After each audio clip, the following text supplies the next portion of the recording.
Bhaktivedanta Swami Prabhupada Ki Jai. Ananta Kota Vaishnavindi Ki Jai. Namacharya Srila Haridas Thakur Ki Jai. Prabhu Sri Krishna Chaitanya Prabhu Nityananda Shri Advaita Gadadhar Shivasari Gaur Bhaktivinoda Ki Jai. Shri Krishna Gopinath Shyamsundar Ki Jai. Shri Vrindavan Ki Jai. Rangamaya Ki Rangamaya Ki Tulsi Devi Ki Bhakti Devi Ki Harinam Sankirtanam Ki Srila Vettacharya's appearance day Ki Go Premanandi Glorious Wisdom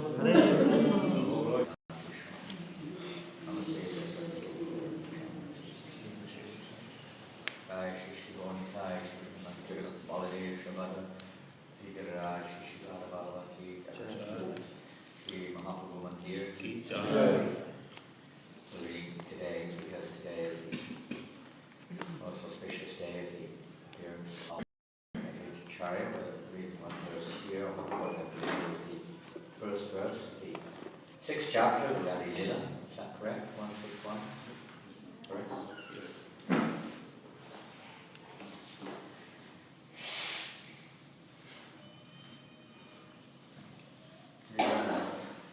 Basically done the invocation mantras for the Chaitanya Charitamrita, some of the basic ones. And this introductory verse for the 6th chapter, the topics, the subject matter of the 6th chapter is regarding the great Acharya. This deals more with, you could say, the philosophic, the esoteric, the very detailed description of who is the great Acharya in relationship with this world and in relationship with the Supreme Lord Sri Krishna. We'll hear about it more. So if you'd like to kindly repeat after me, please. Vande, Vande, Tam, Srimad, Advaitacharyam, Chestitam, Yasya, Prasadat,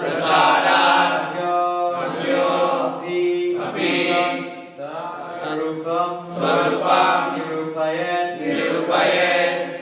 Vande Tam Srimad Advaitacharyam Adbhuta Chestitam, Vande Tam Srimad Advaitacharyam Adbhuta Chestitam, Yasya Prasadat Tatsvarupam Nirupayet, Yasya Prasadat Tatsvarupam Nirupayet, Vande Tam Srimad Advaitacharyam Adbhuta Chestitam, Vande Tam Srimad Advaitacharyam Adbhuta Chestitam, Yasya Prasadat Yogi Tatsvarupam Nirupayet, Yasya Prasadat Tatsvarupam Nirupayet, Vande Tam Srimad Advaitacharyam Adbhuta Chestitam, Vande Tam Srimad Advaitacharyam Adbhuta Chestitam, Yasya Prasadat Yogi Tatsvarupam Nirupayet, Yasya Prasadat Tatsvarupam Nirupayet, Vande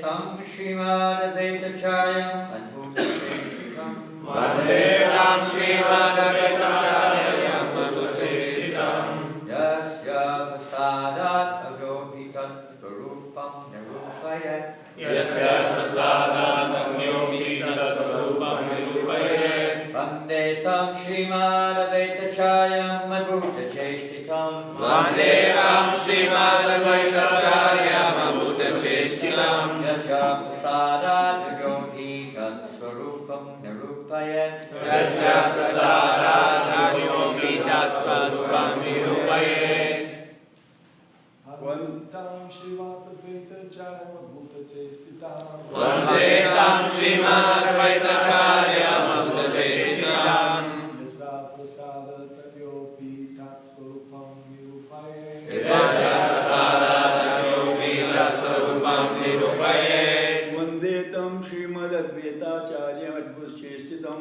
Vande Tam Srimad Advaitacharyam Adbhuta Chestitam, Yasya Prasadat Yogi तत्स्वरूपं निरूपयेत् यस्या प्रसादात् योगी तत्स्वरूपं निरूपयेत् वन्दे तं श्रीमद् अद्वैताचार्यम् अद्भुतचेष्टितम् वन्दे तं श्रीमदद्वैताचार्यम् अद्भुतचेष्टितम् यस्य प्रसादात् योगी तत्स्वरूपं निरूपयेत् यस्या प्रसादात् योगी तत्स्वरूपं निरूपयेत् वन्दे तं अद्वैतं Srimad. Shrimad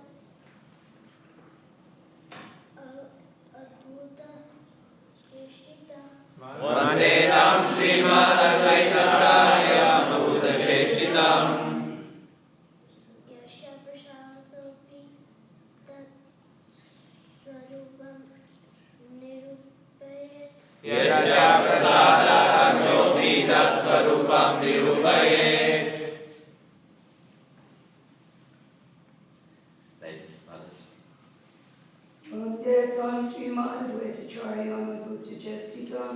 वन्दे तं श्रीमदद्वैताचार्यम् अद्भुतचेष्टितम् Yasya prashadat yogi tvatsvarupam nirupayet. यस्या प्रसादात् योगी तत्स्वरूपं निरूपयेत् Vande. Vande.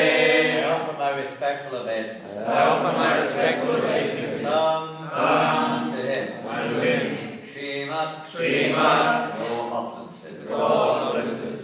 Advaitacharyam. Advaitacharyam. Shri Advaitacharyam. Shri Advaitacharyam. Advaitachestitam. Adbhutachestitam. Whose activities are wonderful. Whose activities are wonderful. Yasya. Yasya. Of whom. Of whom. Prasadat. Prasadat. By the mercy. By the mercy. Agyapi. Agyapi. Even a foolish person. Even a foolish person. Tatsvarupam. Tatsvarupam. His characteristics. His characteristics. Nirupaye. Nirupaye. They describe. We describe. Translation is no purport. I offer my respectful obeisances to Sri Advaitacharya, whose activities are all wonderful. By his mercy, even a foolish person can describe his characteristics.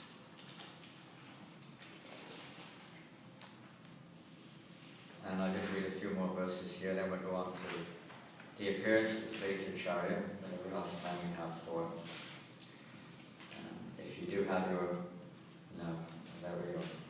notebooks, notepads, iPads, laptops, mobiles, whatever you've got, you can maybe follow this text number 4. Lord Advaitacharya is the incarnation of Mahavishnu, whose main function is to create the cosmic world through the actions of Maya. Because he is not different from Hari, the Supreme Lord, he is called Advaita, and because he propagates the call to devotion, he is called Acharya.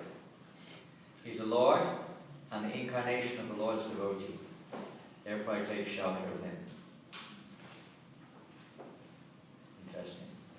He's also known as incarnation. You see in the 7th chapter, next chapter, this Adi Lila describes as Bhakta Avatar, incarnation of the Supreme Lord. He appears as incarnation of a devotee, as well as the incarnation of the Lord himself in the form of Mahavishnu. He becomes Advaitacharya. It's a pretty thankless task, you could say, in a sense, creating this material world. It's like, just creating massive prison houses all over the place. That's it, There's just different varieties of cells within a prison house for the errant living entities to reside in. So he appears in this form of Advaitacharya also as a combined form. There's also Sadashiva, those Shiva from whom the Shiva comes. A combined form to deliver the living entities. This is idea. We'll hear about that later on. Prison house is not, we just like to see the prisoners suffer and keep them there forevermore. One hopes that they will reform. So the Lord himself, Mahavishnu, creates the universe, impregnates all living entities within the universe. He himself enters in this form of Advaitacharya within the universe with the personal intention of trying to awaken everyone to Krishna consciousness, wake them up. Sri Advaita Acharya is indeed directly the Supreme Personality of God himself. His glory is beyond the conception of ordinary living beings. I think I'm going to leave it. It goes into very great depth, describing very deeply the kind of philosophical aspect of the Advaita Acharya. We could carry on reading, but I'm going to read from some notes on the Advaita Acharya, which have been taken from different scriptures, some from Bhakti Rakakar, some from Chaitanya Bhagavat, Chaitanya Mangala, and Chaitanya Chaturita, of course.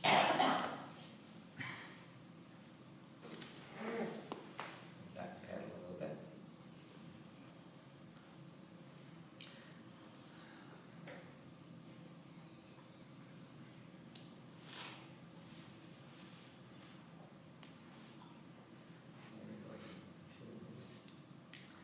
It's also in the 6th chapter, so we'll read a few of these. Just a few. Being a reservoir of all auspicious attributes, Sri Advaita Acharya is all auspicious for the world. His characteristics, activities, and name are always auspicious. He is the spiritual master of all devotees and is the most revered personality in the world. By a combination of these two names, his name is Advaita Acharya. He is none different than the Supreme Lord, he also the teacher. It is through him, Advaita Acharya, that Lord Chaitanya spread the Sankirtan movement, and through him that he delivered the world. The glory and attributes of Advaita Acharya are unlimited.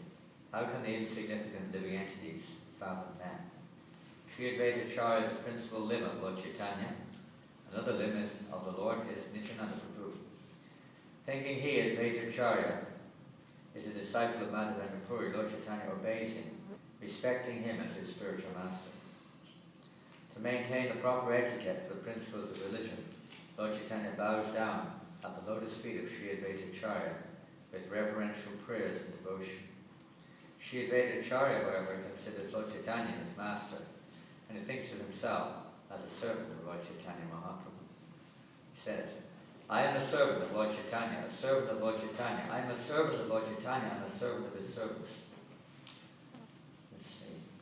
The Supreme Personality of Godhead is also, you could say, even as he appears as Lord Chaitanya, to relish or to experience the emotions of a devotee and what it is, the experience of serving Krishna. The Lord himself also, in the form of Advaita Acharya, is taking this role. In the form of Giriraj, he also takes this role of the servant, although he's the Supreme Personality of Godhead. He considers himself a servant of Krishna.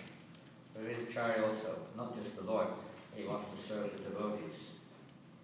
It is a highest pleasure. You're higher than being God. Some people want to be God, but higher than being God is to be a servant of God. Servant. Saying this, Advaita Acharya dances and loudly sings. Next moment he quietly sits down. The source of the sentiment of servitude is indeed Lord Balaram. The plenary expansions that follow him are all influenced by that ecstasy. He liberated the universe by preaching Sankirtan. Thus the people of the world received the treasure of love of Godhead through the mercy of Sri Advaita. All the expansions of the Lord are basically Krishna, basically expansions to fulfill the Lord's personal desires. Although they're none different than himself. It's like the limbs of our body or the various organs in our body, they all serve the purpose of the whole. They sometimes do we expand also to fulfill our own purposes. Your glories are as fathomless as millions of oceans and seas. Speaking of its measure is a great offense indeed. All glories to Sri Advaita Acharya. All glories to Lord Chaitanya Mahaprabhu and the Superior Lord Nityananda. We already read this verse. I meditate upon this Vande Tam Srimad Acharya Bhakti. I pray to Sri Advaita Acharya, who performs especially wonderful pastimes, and by his mercy I may be able to easily describe the difficult to understand philosophical truths regarding his glory. I meditate upon that source of transcendental joy, Sri Advaita Prabhu, whose lotus feet are always served by the bhaktas. He wears cloth as white as the moon or jasmine flower. He has a smiling face, beautiful arms, and a pure golden complexion. Advaita's eyes always gaze upon the lotus face of Sri Chaitanya Mahaprabhu. He readily grants benedictions and fearlessness to the devotees. His whole body is ornamented with Krishna prema. The foremost of all the Vaishnavas who reside at Navadvip is Sri Advaita Acharya, whose virtuous presence has made all the worlds blessed. He is the most preeminent preceptor in all fields including knowledge, renunciation, and devotion. In explaining Krishna Bhakti, he is like unto Lord Shankar himself, Lord Shiva. And whatever scriptures that exist within the three worlds he explains in the light of Krishna Bhakti. Lord Advaita Acharya is the incarnation of Mahavishnu, whose main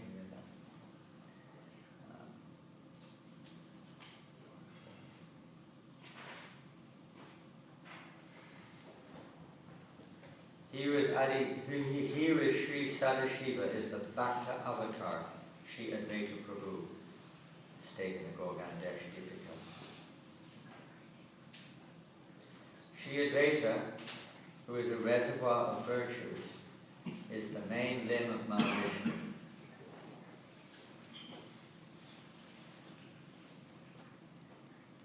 He delivered all living entities by offering the gift of Krishna Bhakti. He explained Bhagavad Gita and Srimad Bhagavatam in the light of devotional service. Lord Advaita Acharya is directly the Supreme Lord. Although Lord Chaitanya accepts him as his preceptor, Advaita Acharya is the servant of the Lord. There is one Mahaprabhu and two Prabhus. One Mahaprabhu, Chaitanya, and two Prabhus, Advaita and Nityananda. The two Prabhus serve the lotus feet of Mahaprabhu. Now a little bit, I'm not sure it's maybe from Chaitanya Bhagavat. Lord Shiva's friend Kuvera, the king of the Guyakas, appeared in Lord Chaitanya's pastimes as Kuvera Pandit, the father of Lord Advaita. Formerly on Mount Kailash, where the Siddhas and Satyas reside, Kuvera, who is very dear to Lord Shiva, chanted a transcendental mantra containing the names of Lord Shiva. Merciful Lord Shiva then said to Kuvera, "Please ask for some benediction. It is my desire to give you some gift." Kuvera then asked for benediction, saying, "O Lord, O my Lord, please become my son." Requested in this way, Lord Sadashiva, the master of the demigods and the best of philanthropists, said to Kuvera, "During my next birth in the material world, I shall accept the position of being your son."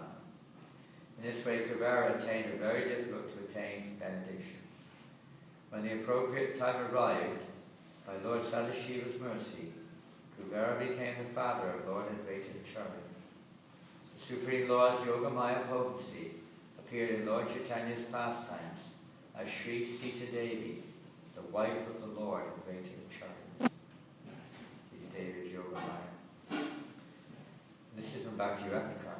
In Bengal, there is a village named Sri Hata, named Navagram, where Kuvera Pandit, son of Nrsimha, lived.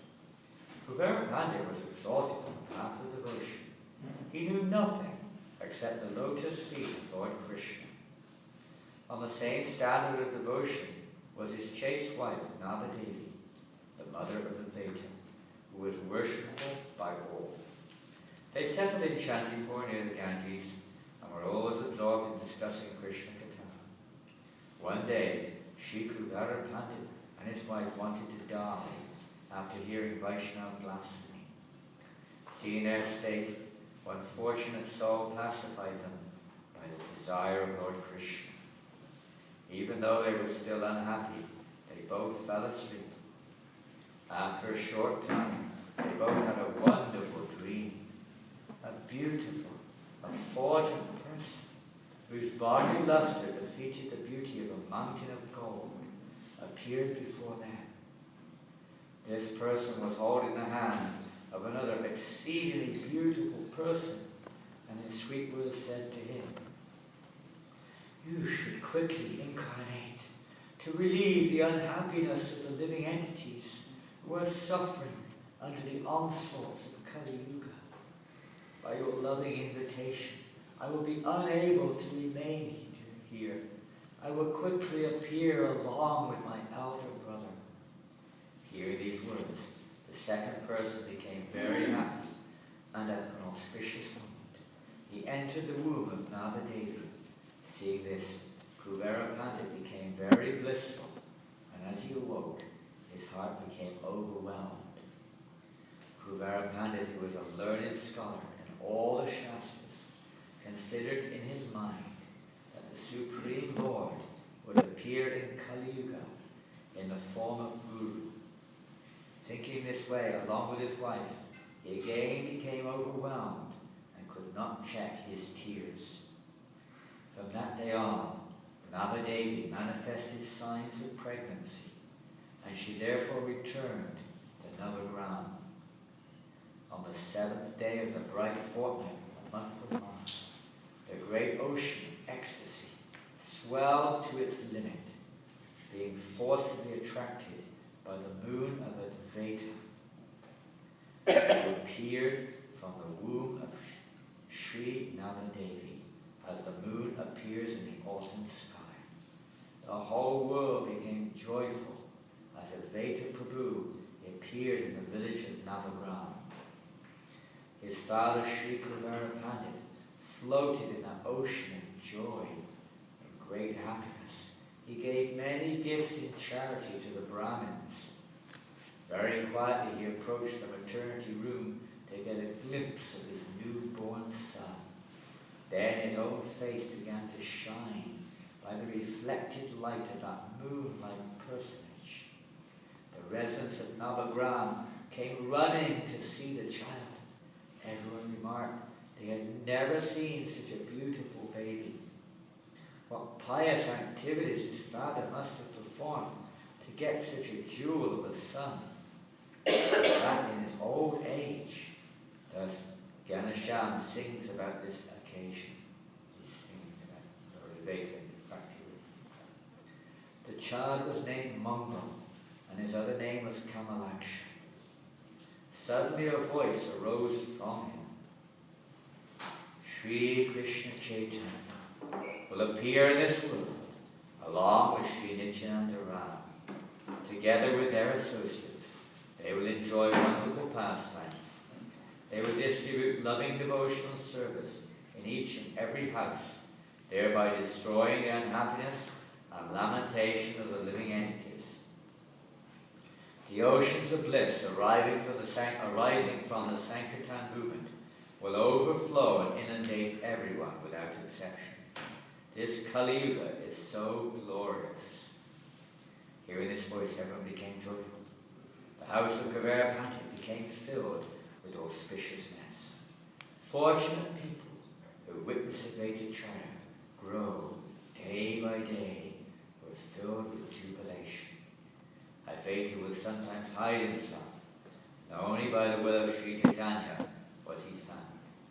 Having Advaita in their village, the residents of Navagram floated in bliss, forgetting all unhappiness and lamentation. Although the Lord had two names, Kamalaksha and Advaita, everyone called him Advaita. The child pastimes of Advaita were very wonderful. Only fortunate persons were able to witness them. Who has the power to describe them? Sri Advaita Prabhu was like the pupil of everyone's eyes. This is all they saw in their eyes. They just wanted to see this young boy, Advaita Kamalaksha. They glorified him in lying down and in their dreams. Again and again I say that all of his associates were glorious, as is the land of Bengal, by the Lord's incarnation there. Sri Kuvera Pandit, who was most sober and full of loving devotion, told everyone, "We will move to the bank of the Ganges." Then along with his friends and other villagers, they all came to Shantipur from Navagram. Staying with a happy heart in Shantipur, sometimes he would go to Navadvip to meet his friends. Kuvera Pandit carefully arranged for the Lord to study the Shastras. Within a short time, the Lord, the deliverer of the fallen, also became known as a Pandit for his learning. Although the mother and father of Advaita knew the truth about him, still they forgot everything due to their parental affection. All the learned people of Shantipur were astonished seeing the activities of Advaita. Someone said, Advaita Acharya could not be a human being, for how could a human being attract the heart of everyone the way he does? Kuvera Pandit is a glorious personality because he had such a son by whom everyone is benefited. In this way, the people spoke of Advaita as Advaita became the life and soul of everyone. Who can understand the desire of Advaita Prabhu, who gave his parents so much happiness in various ways? After some time, the Lord's mother and father disappeared, and Advaita went to Gaya to offer Shraddha. Taking the opportunity, he visited all the holy places along the way. At that time, he took mantra diksha from Madhavendra Puri. Mantra diksha. Who has the power to understand the activities of Advaita, who travelled always filled with ecstatic love of God. While travelling thus, Advaita Prabhu arrived at Mathura Mantha. Seeing the beauty of Braj, he became overwhelmed in ecstasy. After seeing all the places, he came to Vrindavan, whereupon all the Brajvasis carefully arranged his stay. Eating only some fruits, roots, and milk, people were astonished seeing his luster. Mad in ecstatic love, the Lord roared and cried out, "Will I see Krishna?" In this way, Advaita Acharya would feel various ecstatic moods at different times. The Lord would worship Krishna near the Yamuna. Then, knowing that the time had come for the appearance of Lord Chaitanya, he left Vrindavan and returned to Bengal. The pastimes of Advaita Acharya are all like nectar, but only the fortunate can taste them. Because many things are taking place during his stay in Vrindavan. One of the significant events that took place when he was in Vrindavan is, if you've been to the Radha Madan Mohan temple in Vrindavan, Advaita Acharya was staying just below the Radha Madan Mohan temple. Of course, he wasn't there then. It came later. This is well before Lord Chaitanya's appearance in the world. And there, they know it's called Advaita Vat, the tree under which Advaita Acharya discovered the deity of Madan Mohan, Madan Gopal, and he worshipped that deity under the tree there. Later on, because the deity came into the hands of Sanatana Goswami, who worshipped the deity on top of the hill there nearby. But it was Advaita Acharya who found that deity in that place, Madan Mohan, now known as Madan Mohan. After some time, O Srinivas, the tree under which Advaita Acharya used to stay became well known as Advaita Vat. Just by seeing this Advaita Vat, all sexual reactions are mitigated, and the very rare gift of devotional love is attained. So then Advaita Acharya moved Bengal, Shantipur, and he stayed there for some time. He got married.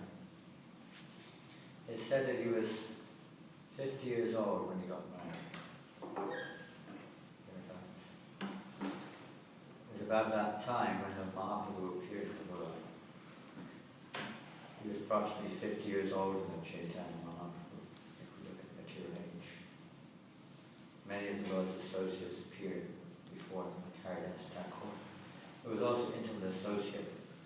At that time, Haridas Thakur arrived in Shantipur, and he was associated with Advaita Acharya. They were together there, chanting and discussing Krishna Kirtan. But Haridas was living in a cave, or tree like hollow, and they were praying. We hear how Advaita Acharya was praying One of the pastimes are described slightly differently in Chaitanya Bhagavat and Chaitanya Mangal, Chaitanya Charitamrita, how they appeal to the Lord, for the Lord to appear in his full form, to deliver all the living entities. At the time, Srivas Thakur was residing in Mayapur. Another devotee, Shuklam Bar, and other devotees were there, but the majority of people in Navadvip Dham, in that area, were Shakti worshippers. And they were very blasphemous towards the Vaishnavas. Not inclusive. And they threatened the Vaishnavas that if you don't leave this place, you will throw your house into the river. The Muslims will come, they will destroy our village. All kinds of threats came their way. But this came to the attention of the Vedic China, and he became inflamed with anger when he heard that the Vaishnavas were becoming blasphemous.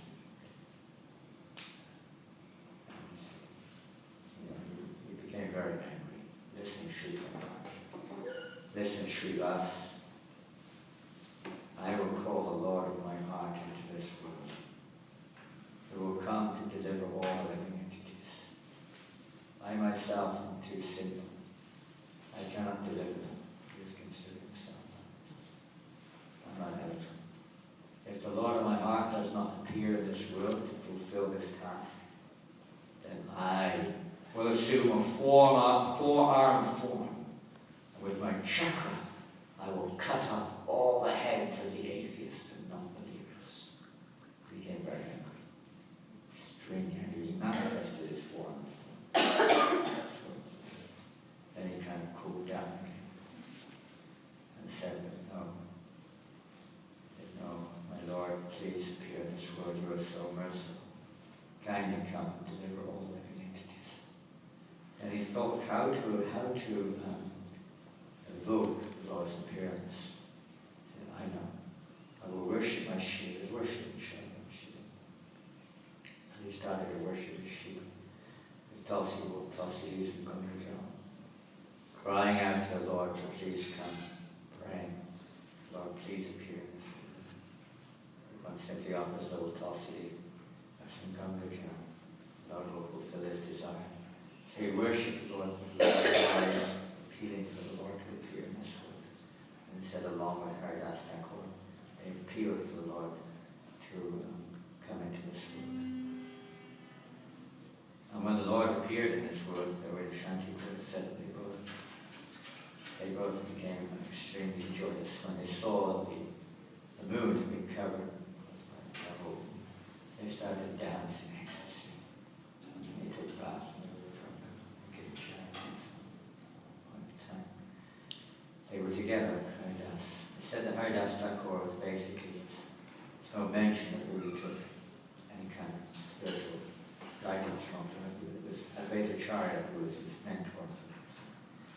So, continue reading a bit more.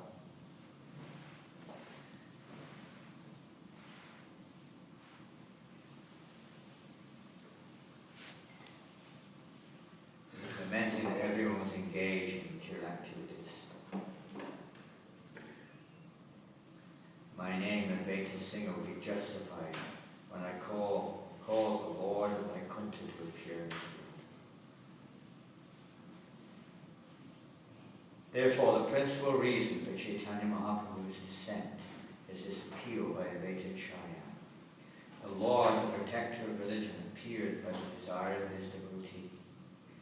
O my Lord, you always dwell in the vision and hearing of your pure devotees.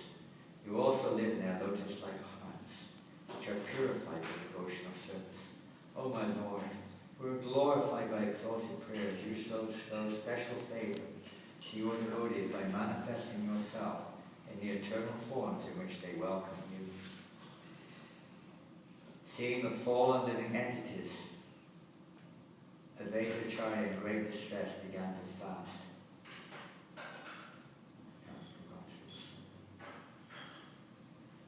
So, of course, the Lord appeared in this world.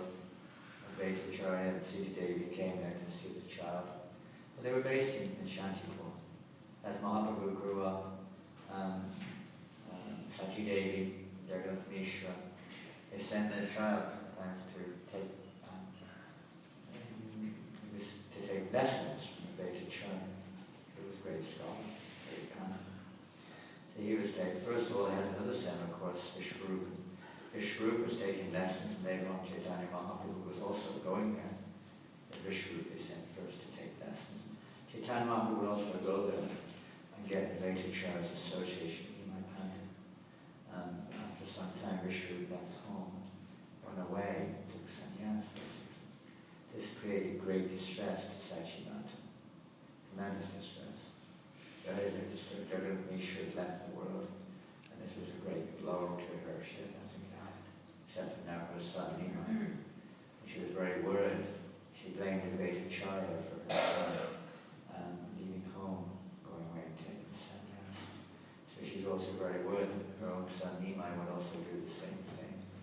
She was very hesitant. That was considered she committed an offence. Thus she was denied. Lord Chaitanya later on explained to his mother that you're not experienced Krishna Prema because of your offence to Beta Charya. You have to go and take the dust from his lotus feet, then you will receive Krishna Prema. So later on she realized her offence, and she went and took the dust from Beta Charya's lotus feet and got relieved from that offence. Another time, Advaita Charya, he was very, Lord Chaitanya would always treat him like his spiritual master, like his father. He was much older, and he was a disciple of Madhavendra Puri. He was like the spiritual master of Lord Chaitanya. He would take initiation from Ishwar Puri. Ishwar Puri was also a disciple of Madhavendra Puri. In this way, he treated always with great respect. Lord Chaitanya would be basically worshipping Advaita Charya. He would take the dust from his feet also and pay respects to Advaita Charya. He was much displeased at Advaita Charya. He considered himself a servant of Lord Chaitanya. Very much a servant of Lord Chaitanya Mahaprabhu. I'll just read this. By his high devotional merits, Advaita Charya, a stalwart amongst the followers of Lord Chaitanya, could appreciate that the Lord would react angrily to his presentation of what happens. Advaita Charya thought of a plan, a ploy to get Lord Chaitanya's mercy. He wanted Lord Chaitanya's mercy. So I can read this from this chapter here. Adi Leela, chapter number 12, a very fascinating pastime.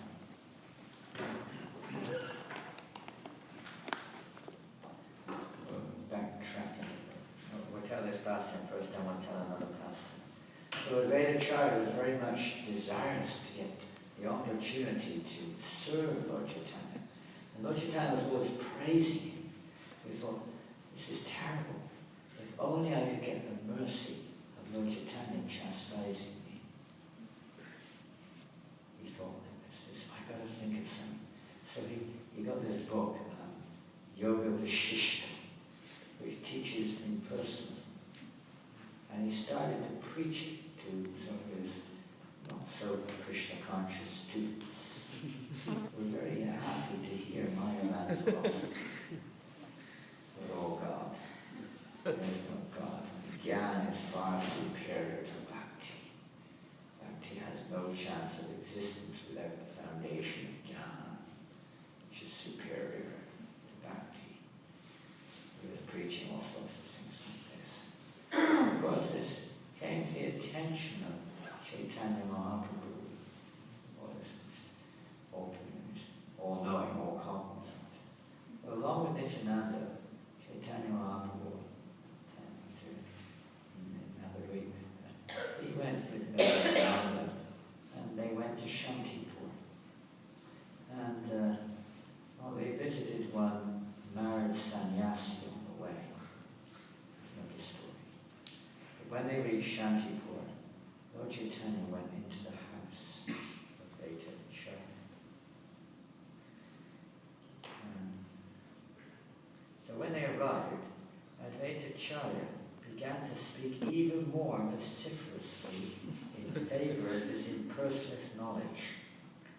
Can one really fathom the devotional moods and activities of the pure devotees of the Lord? Who can imagine? He's called the Lord here. Now he's preaching in person.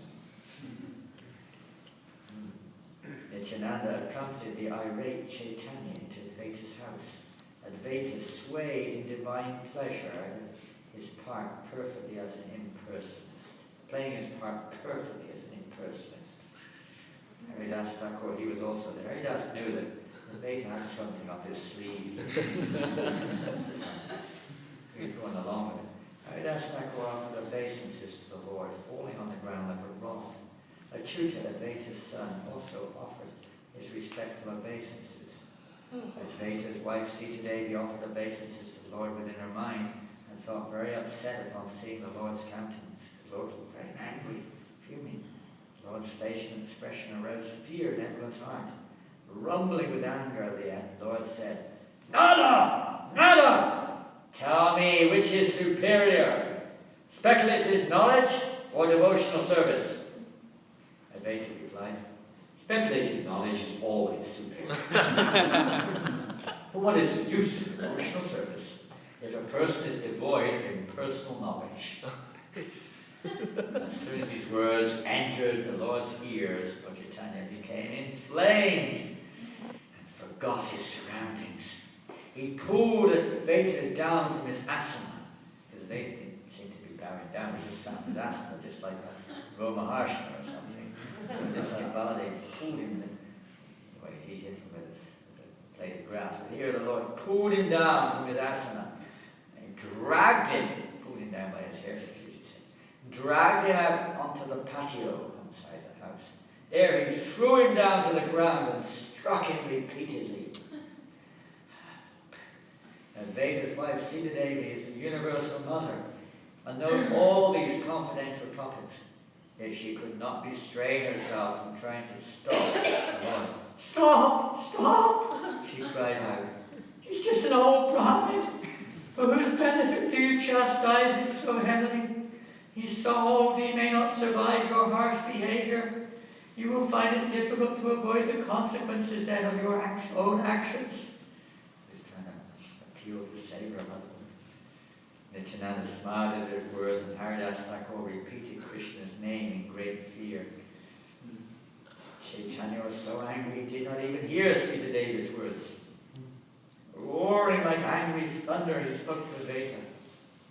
"I was gently relaxing on the milk ocean, and you interrupted my sleep, calling me to attend to your work. You engineered the propagation of devotional service. Now you audaciously obscure the devotional process with your circumventory explanation of impersonalism. If you had already made up your mind to surreptitiously broadcast your speculative theories, then why did you take the trouble of revealing me to the world? I did not disregard your desire and wishes, but you have deceived me in all respects." Finally, Chaitanya Mahaprabhu stopped chastising Advaita and went to sit next to the doorway.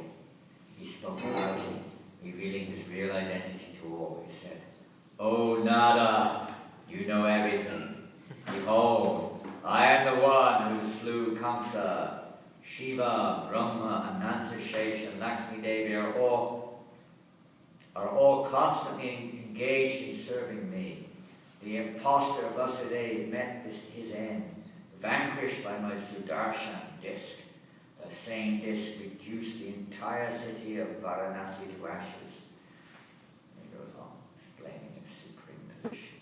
As the Lord revealed his various pastimes, Advaita felt gradually submerged in an ocean of ecstatic bliss. Advaita was more than happy to receive his due punishment in this manner, and he clapped his hands and danced in joy, feeling peace and humility within. He said, "My Lord, you have rightfully remonstrated me, and I am lucky to get away with so little. Now I am clear about your divine authority, and I'm feeling renewed strength in my relationship with you as your servant." Advaita danced around in ecstasy, and then, creasing his eyebrows together, he prayed to the Lord, "Now where are your flattering words about me?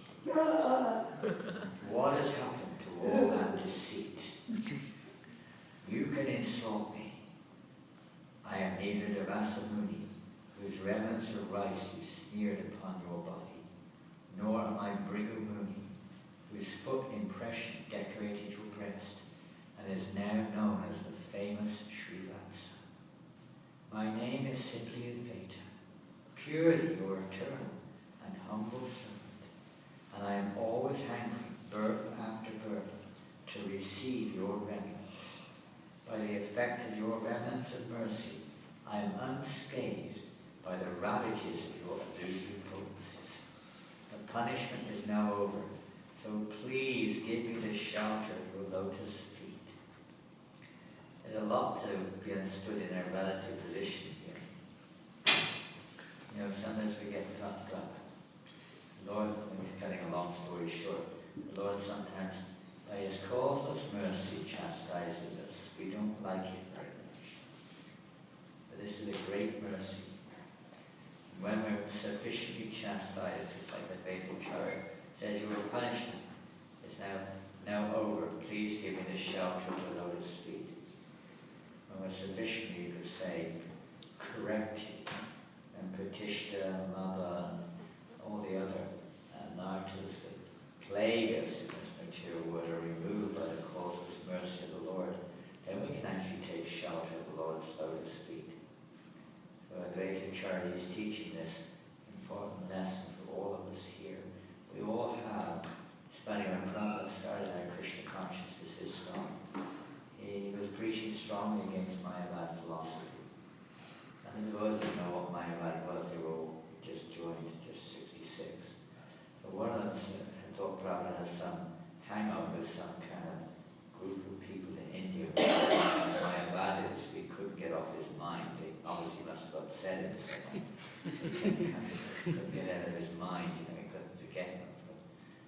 They were plaguing him. Why do we talk so much about these Mayavadis? He said, because you're a Mayavadi. You're all Mayavadis. Everyone's plagued by Mayavad philosophy. Everybody. We call ourselves religious, we call ourselves devotees. There's still an element of thinking, I am the enjoyer. I am in the center. You know, how I feel, what I want. I want it my way. I want this. I want that. I don't like this. I don't like that. Anyone says anything to us, we flip out. One small criticism, we hit the roof. Sometimes it's like that. We can't even bear one little criticism. And the Veda Charya is teaching us a big lesson. If we get round to it, we need more. Prabhupada's words on this. Let's see. Very important lesson that Charya teaches us. We are not God. And how to actually come to realize that and actually take shelter of Krishna's lotus. The Lord Himself takes the position to take shelter of His own lotus feet, which is the highest existence, you could say, highest perfection, highest form of love. But unfortunately, being in the material world, the reason for being here, why not Vishnu or Advaita Charya places here in the first place, is because we don't want to surrender with Krishna's lotus feet. Vishvambar, saying this, Advaita, the master of Shantipur, then fell to the ground and placed his head on the Lord's lotus feet. We think that Krishna should place his head on our lotus feet. Give me this, give me that, arrange this, arrange that. Come here, come there, do this, do that. We want God to be our servant. Hastily, with due respect, Vishvambar picked up Advaita on his lap as tears flooded his eyes, cascading down unrestrained. Nityananda and Haridas Thakur were unable to contain their ecstatic emotions at the sight of such a display of divine devotional fervor, and tears flowed from their eyes in rivers. Sita Devi and Chutananda and the servants of the house were crying in intense joy. Advaita's whole house became immersed in Krishna prema. Vishvambar now felt ashamed after having chastised Advaita so severely, and now wanted to compensate him by offering a boon. He said, if anyone so much as takes the smallest shelter of your feet, be he an insect, worm, animal, bird, And even if he commits 1,000,000 offences against me, I will still grant him my blessing. Chaitanya Mahaprabhu said that to Advaita. When Advaita heard this, Bruni fell at the Lord's feet and crying like a weak child said, "Whatever you have said, my Lord, is certainly true. Now please hear and grant me one favour. If anyone tries to follow and worship me but does not serve your lotus feet, then let that so-called devotion to me vanquish him. I cannot accept anyone who does not serve you. He may be my son or servant, but I shall consider him a great offender and shall never see his face, because I cannot bear to see anyone who neglects your lotus feet. Those who worship you automatically become my dearest friends." Funny, he had 6 kids, and 3 of the children, they fell into that bracket of being offenders. 3 of them, Chuta was a great devotee. But 3 of them, they didn't have this faith in Chaitanya Mahaprabhu. They were great offenders. They were rejected by Advaita Acharya on that grounds.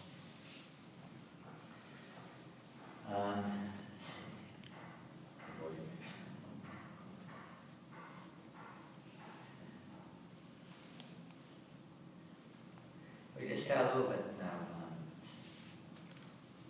Not much time, so much more nectar about Advaita Acharya. We just tell a couple of little things and we'll have to leave, I'm afraid. 9 o'clock we have to finish it. Is that right? It's fasting today. It's fasting today. Yeah. What does that mean? Still class finished at 9 or a few minutes after? 10. Pardon?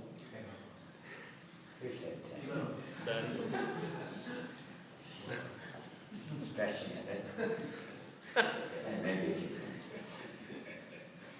So you may know that I think there's many things that Advaita Acharya offered the showed of the first plate to Haridas Thakur to establish the position, although he was the most elevated Brahmin in Shantipur, the town basically of Brahmins. The offering to the forefathers, the first plate was on the plate of the offering was offered to Haridas Thakur, and this enraged many of the Brahmins who couldn't understand it. How was this possible? They were proud, but he was showing actually a Vaishnava is actually the most qualified person, higher than Brahmin.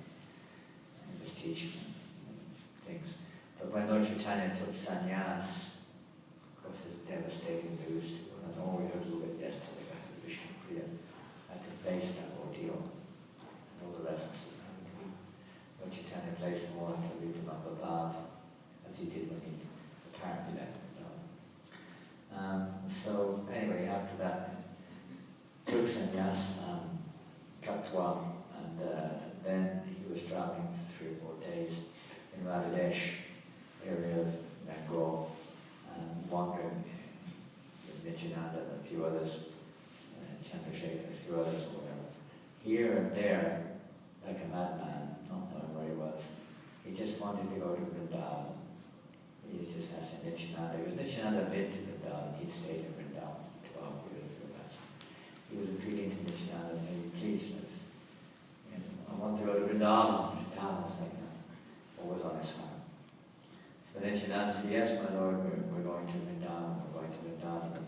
First news had come to now meet all the devotees what had happened. Lord Chaitanya taking sannyas, they were all devastated. Nobody was happy with this. So Nityananda made an arrangement, and he sent a message to Advaita Acharya to prepare. He was going to take Lord Chaitanya to Shantipur. And he told all the devotees of Mayapur, Navadvip, to meet him, to come there to Shantipur, and go see the Lord again. So this was unknown to Lord Chaitanya, Krishna Chaitanya Mahaprabhu. And Lord Chaitanya was like completely in man, day and night, fasting, thinking of eating, sleeping, just chanting, dancing. So anyway, they're going along here and there. And Lord Chaitanya was convincing Lord Chaitanya they were approaching Vrindavan, because Lord had no concept of time whatsoever. A few days had passed. And Lord Nityananda asked these young cowboys on the banks and told them what to say. And very near is the river Jamuna River. River Jamuna is very close. So then Chaitanya thought they're nearly there. So onwards they went. And then they reached there. This is the river Jamuna. We've reached Jamuna. We've reached Jamuna. very close to Vrindavan. And Chaitanya became ecstatic. And right there when he saw the Jamuna, he just immersed himself with his clothes on, he jumped into the river Jamuna and took his bath in the Jamuna in ecstasy, thinking, now we've almost reached Vrindavan. At that moment, suddenly, on the order of Nityananda, he made the whole arrangement. Suddenly, Advaitacharya appeared on the boat. Lord Chaitanya said, Advaita, how did you know that I was going to Vrindavan? Advaitacharya said, my Lord, wherever you are, that is Vrindavan. Nityananda started curious. What is he doing here? Advaitacharya said, my Lord, don't worry. Please, now I brought fresh cloth for you. You put on this fresh dry cloth, and you kindly come very nearby. I made a little arrangements for your prasadam. If you please kindly grace me by coming to my house, taking prasadam there, please. And Lord Chaitanya was looking at Nityananda. You've cheated me. You've deceived me. You told me this was the Yamuna. Here, the Advaitacharya, this is the Ganga. This is not the Yamuna. And then Advaitacharya said, no, my Lord, the place where you've just taken your bath is actually the Yamuna. Because at this point, the two rivers flow together. So Nityananda has not cheated you. This is actually the Yamuna. But Lord Chaitanya was not very inspired. But anyway, they went off, the two brothers went off to the house of Advaitacharya to take prasadam. Advaitacharya was his wife had been cooking, and she was no ordinary cook, being Nazarene Yogamaya. And she was no ordinary cook. They cooked an unbelievable amount of preparation. Unbelievable. We don't have time to read the whole story, just can't remember so much, little bits and pieces. So they wanted to know, they ready to try and brought the two brothers into the room where the offering was to take place. And it was on various plates. The Lord was very happy to see this is the offering to the Supreme Personality of Godhead. Thousands and thousands of preparations. Large quantities were laid out in front of the deity. And then Advaitacharya said, now please sit down and take your little lunch. Lord Chaitanya said, just give me a little leaf plate. I will take some boiled vegetable with a little rice. No, my Lord. Advaitacharya said, no, please you sit down. This is not befitting me. I'm a sannyasi. This sort of food is not meant to be eaten by a sannyasi. I might, I'd lose my position. Very dangerous for a sannyasi to eat such opulent food. Advaitacharya said, I know who you are. I know who you are. But I can't eat this. Just sit down and eat. Give up your word jumping like this. Just sit down. I know who you are. In Jagannath Puri, you eat 56 times a day. And you eat much vast pots of prasadam each time. I know who you are. This is but merely a morsel for you. Please sit down. And the Lord forced him to sit down. And the Lord said, I can't eat this. He said, just be quiet. Whatever I put on the plate, you just eat half of it and leave the rest if you wish. Just sit down, be quiet and eat. Forced him to sit down. And Lord Nityananda happily sat down. They started to eat. Every time the Lord had half of something, he would fill the pot up again. It was like unending prasadam coming in. Unending. Lord Nityananda, on the contrary, was not at all of the same mindset. Lord Nityananda said, what is this? I have been fasting for 3 days, and now I see that I will have to fast again. This will not even half fill my belly. Vader looked at him and said, I am a poor Brahmin. What can I do? I can only give this much. You are a wandering mendicant. You sit down, you should accept what I say. Who do you think you're coming here telling me like this? This is what I can all that I can offer. Sit down, be quiet, eat this. Eat. And then Nityananda got quite upset and he started accusing him. You're just a caste Brahmin. And they're going at each other, couple words, they're going back and forth. You just, no, you don't know, you just a caste, whoever I am, because Nityananda, Vaita accused Nityananda of being some kind of outsider, a renegade. No one knows your caste.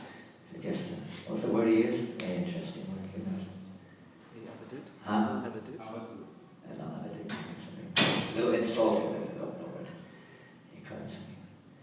Anyway, he insulted him with various words. No one knows your caste, you were just going here and there, no one even knows who you are. I shouldn't have even invited you into my home. I don't even know who you are. You may ruin all my political principles. Whoever you are, you've invited me into your home. Now, you give up all these foolish caste consciousness and so. They were going at each other like anything. They were accusing each other, chastising each other. And you always had this relationship, Nityananda and Advaita, always fighting with each other all the time. They would wrestle with each other and chastise each other all the time. They had this wrestle going on. And anyway, it was loud, Chaitanya was laughing, everyone was laughing. And they were going at each other. I'd love to read it. It's what to do. It's so much fun. Anyway, they're going on. Eventually, Nityananda, he said, I can't, I'm going to even half your food. He picks up some rice and threw it at him. And Vaita said, now you have ruined. He said, I will never come again in 2 hours. And then there's a rice hit the Vaita jumped up in the air and started, I will never again invite any sannyasis to my home, because the sannyasi has ruined all my Brahminical principles. They were going at each other like this. It was just like real thing going on. Anyway, it was ecstasy, I bet you. God, I want that business. They always have these kind of ecstatic relationships. We don't need to imitate these type of things, but these are kind of the spiritual interaction, exchanges, loving exchanges between intimate associates. And there's another one, a very interesting one. We've already mentioned a little bit about that, but I want to read something. That was the example of him being chastised by Lord Chaitanya. Now, Advaitacharya had a servant named Kamalaksha Vishvasu, who was a very close servant of Advaitacharya, who knew everything about Advaitacharya. But it so happened that one time, Advaitacharya had accrued a debt of 300 rupees, so Kamalaksha Vishvasu, this is when they were in Jagannath Puri. Every year, Advaitacharya, more or less every year, would come to Puri for the Rath Yatra, spend months and months there with Lord Chaitanya in Puri during that period of time. And he would also invite the Lord then to his home. But whilst he was there, somehow or another, he had accrued a debt of 300 rupees thereabouts. So Kamalaksha Vishvasu, he went to King Prataparupa to try to ask the king to solve this, relieve him of this debt. And Lord Chaitanya, again, he heard about this, he came to him. Lord Chaitanya became quite angry. Kamalaksha Vishvasu. What nonsense is he talking? On one hand, he says that Advaitacharya is the Supreme Personality of Godhead. On the other hand, he accuses him of being a poverty-stricken beggar. It's complete nonsense. He's a ball, he's a madman. He should be banned from. So he sent a message to this Kamalaksha Vishvasu. He said, I never want to see his face again. So Advaitacharya became very upset.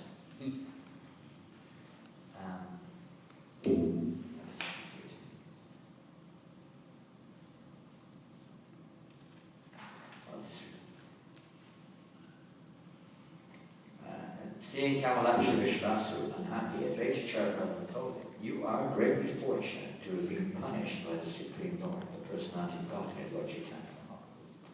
He wrote to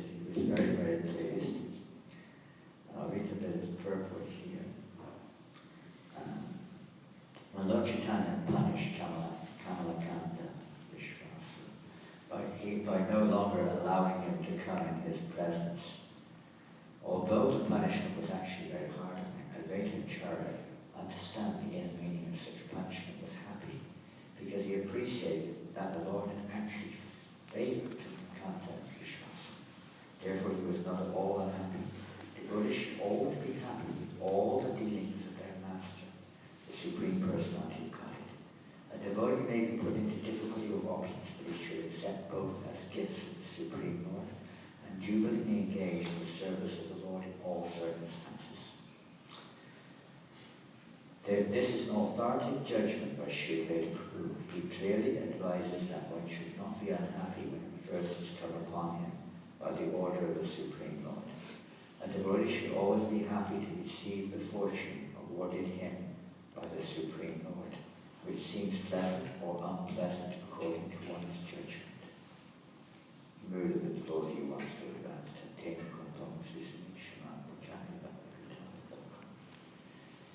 accept this as the Lord's mercy, not to react, oh, why are you doing this against me? You always tend to bite back. This is the sign of our mind and its impersonance. We see ourselves in the center. We don't see Krishna's hand working. Formerly, Lord Chaitanya Mahaprabhu always respected me as his senior, but I did not like such respect. And he talks about his preaching in Yoga Vashishta, how happy he was when he was punished. After pacifying Kamalakanta Vishwasa in this way, Sri Advaita Prabhu went to Chaitanya Mahaprabhu. Advaita Acharya told Lord Chaitanya, I cannot understand your transcendental pastimes. You have shown more favor to Kamalakanta than you generally show to me. The favor you have shown to Kamalakanta is so great that even to me you have never shown such favor. What offense have I committed at your lotus feet so as not to be shown such favor? Hearing this, Lord Chaitanya Mahaprabhu laughed with satisfaction and immediately called Kamalakanta Vishwasa. Advaita Acharya then said to Chaitanya Mahaprabhu, why have you called this man? Why have you called him back and allowed him to see you again? He has cheated me in 2 ways. Chaitanya Mahaprabhu heard this, his mind was satisfied. Only they could understand each other's minds. Lord Chaitanya instructed Kamalakanta, you are a Balya, one who does not know things as they are. Why do you act in this way? Why do you invade the privacy of Advaita Acharya and damage his religious principles? Advaita Acharya, my spiritual master, should never accept charity from rich men or kings. If a spiritual master accepts money or grains from such materialists, his mind becomes polluted. Very important purport. Time where Srila Prabhupada describes how important it is that we should be very careful on the type of food which we eat and from whom it comes, if we want to maintain our devotional principles. When one's mind is polluted, it is very difficult to remember Krishna. When remembrance of Krishna is hampered, one's life is unproductive.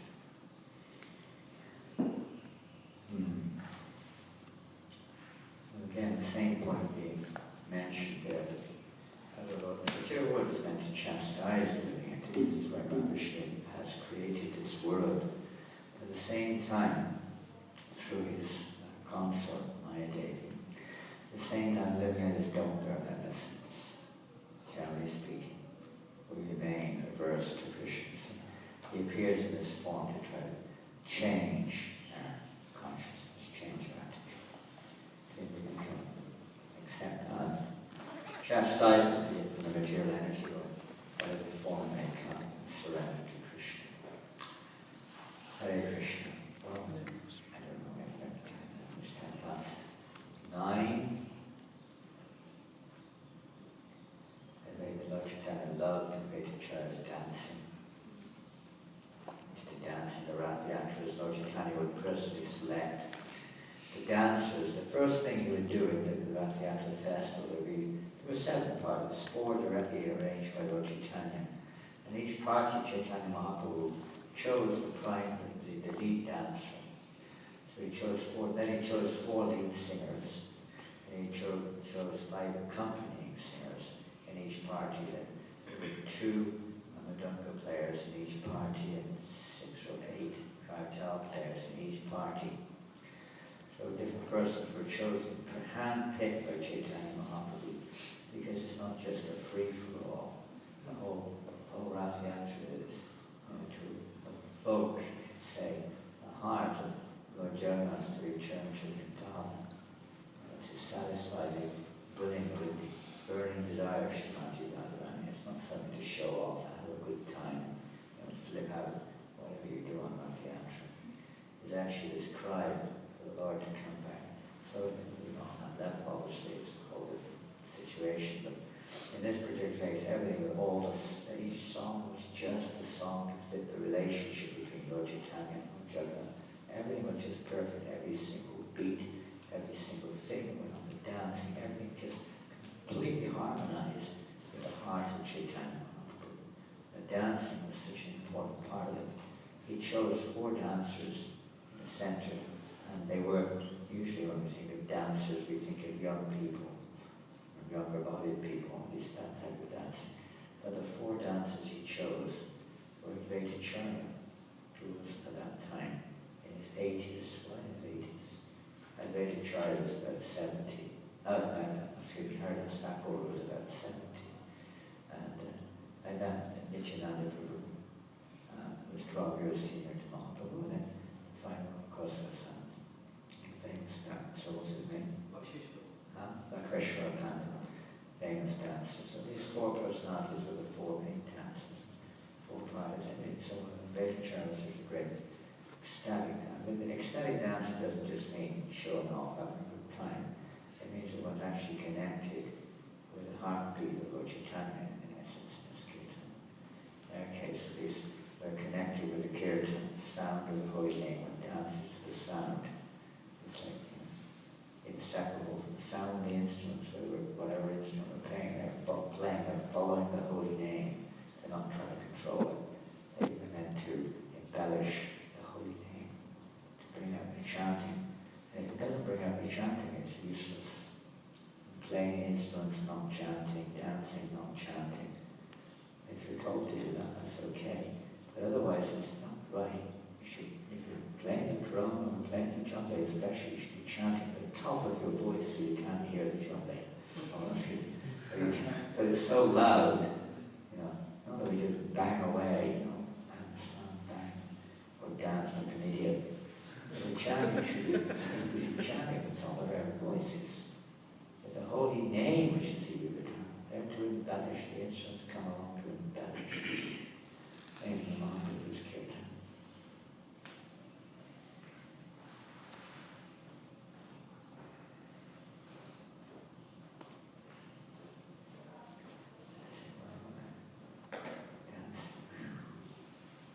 Amazing stories from Chaitanya Bhagavat about the dancing. Beautiful stories.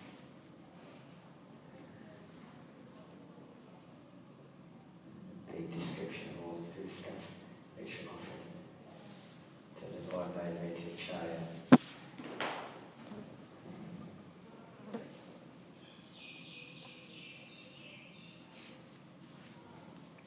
This is what he said. Veitacharya said, "You are a reject Paramahansa. You have accepted the advanced order of life just to fill up your belly. I can understand your business is to give trouble to Brahmins. You can eat 10 to 20 manas of rice. I'm a poor Brahmin. How shall I get so much rice? Whatever you have, though it be a poundful of rice, eat it and get up. Don't show your madness and strew the remnants here and there."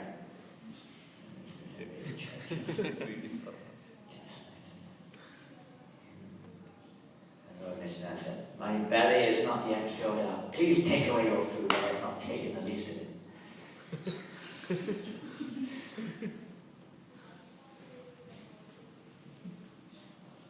Nityananda, I invited you, and indeed I have received the results. You have no fixed caste or dynasty. By nature you are a madman. To make me a madman like yourself, you have thrown the remnants of your food at me. You did not even fear the fact that I am a Brahmin. Nityananda said, "These are remnants of food left by Lord Krishna. If you take them to be ordinary remnants, you have committed an offense. If you invite at least 100 sannyasis to your home and feed them sumptuously, your offense will be nullified." They Advaitacharya. I shall never again invite another sannyasi, for it is a sannyasi who has spoiled all my Brahminical Smriti regulations. Back and forth.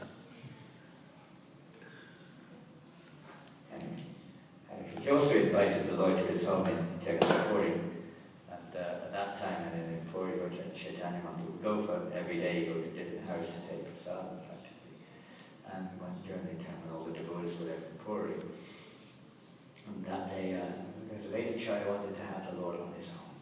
But the Lord would always go with all of his inner associates, dozens and dozens of devotees would travel. He wanted them alone, so what to do. So that day, everyone was getting ready to go to Advaita's home. Advaita had cooked everything, so Lord Chaitanya Mahaprabhu was just praying. So that day, it so happened that an enormous storm took place. Torrential rainfall. Nobody could go anywhere. They couldn't reach Advaita's house. Only Lord Chaitanya, on his path, there was no rain. He just walked there, and he alone reached the house of Advaita, and all his desires were fulfilled. That way, at least on that occasion, Indra got some blessings when he poured down rain. And this is how he atoned for pouring the rain down under God and one of his atonements. On this occasion, he was Advaitacharya glorified Indra. Thank you, you fulfilled all my desires. And then you can read something pastimes if you have time today in Chaitanya Charitamrita, Chaitanya Bhagavat, other literatures about the glories of Advaitacharya. On this wonderful day, we're supposed to be fasting this morning and pray for Advaitacharya. As we sang that song, Sukadeva Prabhu sang the song this morning, Shri Krishna Chaitanya Koramori. And then there, Narottam Das describes how it's only by the mercy of Lord Nityananda we can get Lord Chaitanya's mercy, but only by the mercy of Advaitacharya can we get Nityananda's mercy.